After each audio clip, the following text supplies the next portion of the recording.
شہر و رمضان، رمضان کے بارے میں بھی کئی آراء ہیں، امام راضی نے مختلف آراء بیان کی ہیں۔ ایک تو یہ کہ رمضاں سے بنا ہے، رمضاں کہتے تھے بڑی تیز لو جب چلتی تھی گرم،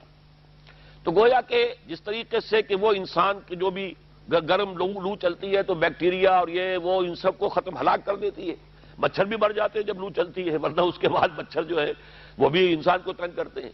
اسی طرح یہ روزہ بھی اندر کی کثافتوں کو صاف کرنے کا ذریعہ بن جاتا ہے،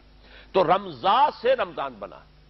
ایک رائے یہ ہے کہ یہ اللہ کے ناموں میں سے ہے، شہر رمضان الذی، اس لیے یہ اس کو کہا جائے گا، اسی لیے کہتے ہیں علماء رمضان رمضان کبھی نہ کہا کرو، شہر رمضان، رمضان کا مہینہ، ہمیشہ یہ ایک مرکب کی حیثیت سے لفظ آنا چاہیے، محض رمضان نہیں، اس لیے کہ ایک احتمال یہ کہ یہ اللہ کے ناموں میں سے ایک ہے۔ اور اسی کے حوالے سے میں آپ کو وہ حدیث سنا دینا چاہتا ہوں کہ حضور نے فرمایا شعبان و شہری و رمضان و شہر اللہ، یہ شعبان جو ہے یہ میرا مہینہ ہے۔ حضور سب سے زیادہ نفلی روزے رکھتے تھے جو 11 مہینے ہیں، رمضان کے تو فرض ہو ہی گئے بعد میں، لیکن یہ کہ باقی 11 مہینوں میں سب سے زیادہ تعداد میں نفلی روزے آپ شعبان میں رکھتے تھے۔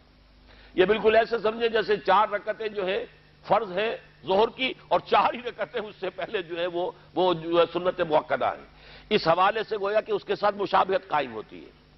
اور پھر اس کے بعد 6 جو روزے ہیں شوال کے، جن کے ذریعے سے پھر آتا ہے کہ جس نے یہ بھی رکھ لیے تو گویا کہ اس نے پورے سال کے روزے رکھ لیے، رمضان کے بھی روزے رکھے اور 6 اور شوال کے رکھ لیے، تو گویا کہ پورے سال کے ہو گئے۔ کیوں؟ وہ 36 ہو گئے، اور 36 کو 10 سے ضرب دیجئے، کیونکہ ہر نیکی کا اللہ تعالیٰ کے اجر 10 گنا تو کم سے کم ہے، تو 360 بن گئے۔